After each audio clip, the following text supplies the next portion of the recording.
Hello and welcome to Bullish. I'm your host, Alex Wilhelm. Now today we're talking about the gig economy, what's an employee, and as a special treat we have Senator Mark Warner.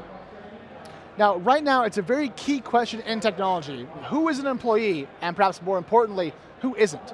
Now you might not know this, but your Uber driver is actually not an employee. That means no benefits, higher taxes, and no cost reimbursement. Now, it can be useful to have contract labor as an option, especially when it comes to workers who need a more flexible schedule. But some say that Uber and other 1099 companies are passing costs to workers unfairly. So the question is, are Uber drivers employees or just contractors? Well, courts are currently sorting through that question right now, and it's not clear where they're going to end up. Now there are dozens of companies in Silicon Valley today that lean and depend on contract labor, and if those workers became real employees, the cost profile of the startups will rise, and that could sink your favorite service. But fair is fair is fair is fair, and if Uber is not paying its employees properly, then we should correct it. Tell us more about that and many other important things. We have Senator Mark Warner. Mark Warner is a senator from the state of Virginia, re-elected in 2014 for a second term. Prior, Warner was the 69th governor of the same state.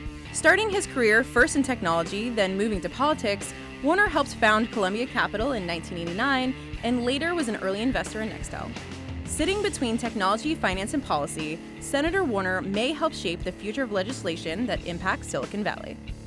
And please welcome to the show, Senator Mark Warner. So here's what I want to talk about. Sure. There's been a lot of discussion here in Silicon Valley about the gig economy or contract labor versus full-time employees. This is Uber, Postmates, down the line, and there isn't a lot of consensus about how to approach the topic. So from your own political and philosophical bent, how do you approach the topic, and how can we improve things, if possible, to ensure that every laborer gets the proper protections and support they deserve?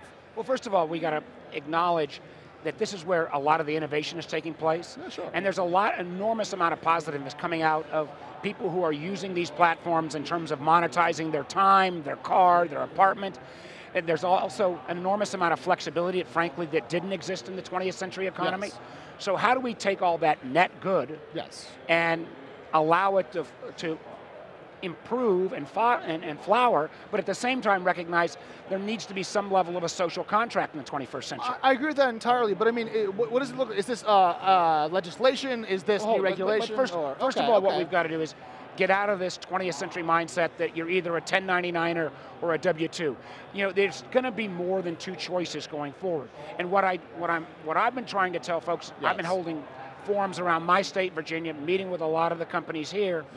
We need to kind of lean into this forward leaning in terms of policy alternatives so that you don't end up at either a local level or even worse at the federal level with some one-size-fits-all solution. Right, now here in Silicon Valley we talked a lot about the third option, or being in between W-2 and 1099, and there was some hype that it may actually happen, and then that was tamped down relatively quickly. So I'm curious, is there a national do we have the gumption to do that? Is there a push going on? Well, I think that there are a lot of policymakers don't even understand what's happening on this floor. Yeah. A lot of policymakers have not even heard of the gig or on-demand or sharing economy. Yes. What I hope is you don't default immediately to some national new standard when we haven't tried out, for example, an exchange model for things like disability or workman's comp or unemployment. How does that function? What's well, an exchange model? A model would be, could you go on maybe not a government-run platform, but a private platform and have a marketplace? Could you look at, well, as the old hour bank idea, where you might have a portable benefit that would travel with you, and if you've got a variety of income streams, everybody contributes a little.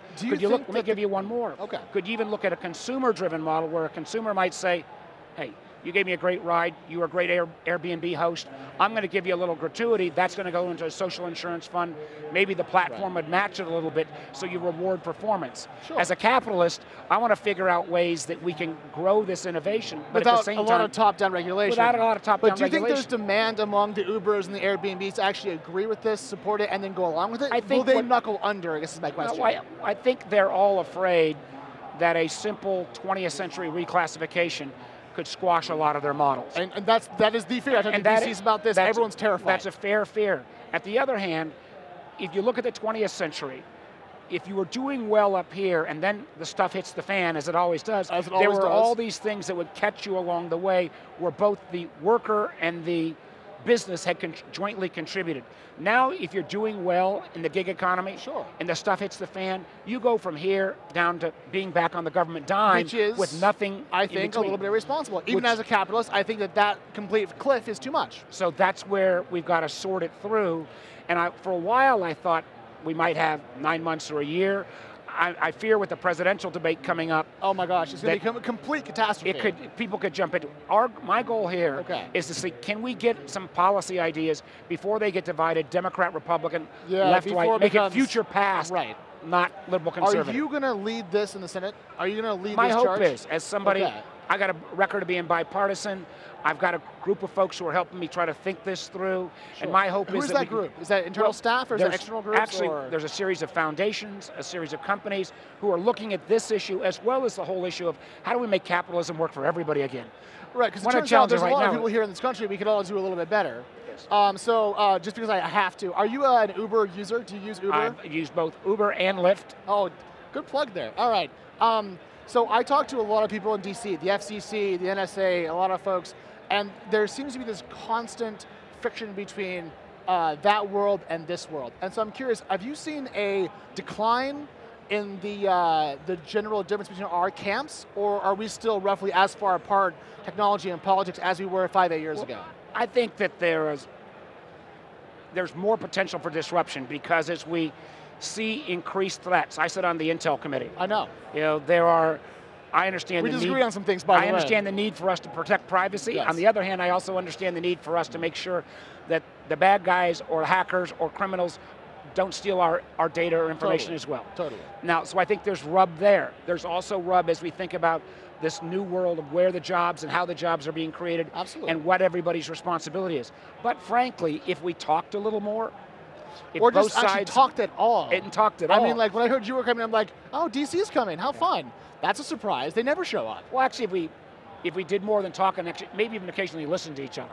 It'd be amazing if we had, why is dialogue so hard? I mean, it disappoints me. People from your team come to Silicon Valley, collect checks, and then they go back to DC and go like, what, who was that? There's not a connection. But it's also, unfortunately, that's a little bit of the mode of DC. Again, I've been in business longer than I was in politics. Can you imagine being in business and the only thing that you did as an outcome was try to run down your competition? So many people in Washington, all they want to do is run down the other team and not get stuff done. You know, in the business world, or as a venture guy as I was, that was a company, they'd be out of business. Oh, absolutely. Unfortunately, we got to try to bring a little bit more of that, how do you actually produce results to DC, which is a challenge. Now, before I let you go and explore and hang out with everybody, I have one last little question for you, and it's not fair, but should Joe... Since when has journalism been fair? Well, since never, actually, but I'm proud to be part of the tradition. Should Joe Biden run for president? Hey, it's up to him. The one thing I know is I'm going to try to see whoever is elected president. I'm a Democrat. I support Hillary, but whoever's elected president, that they got a group of folks in the Senate that can actually get some stuff done. $18 trillion in debt, we don't do something about that. Frankly, it doesn't matter at the end of the day who's going to be president because we're not going to be able to invest in anything. I agree with that entirely. Thank you, sir, for coming in. Thank you, and Alex. enjoy the show. Thanks, man. Bullish airs every Wednesday at 10 a.m. Eastern, 7 a.m. Pacific, and you can find it here on TechCrunch.com.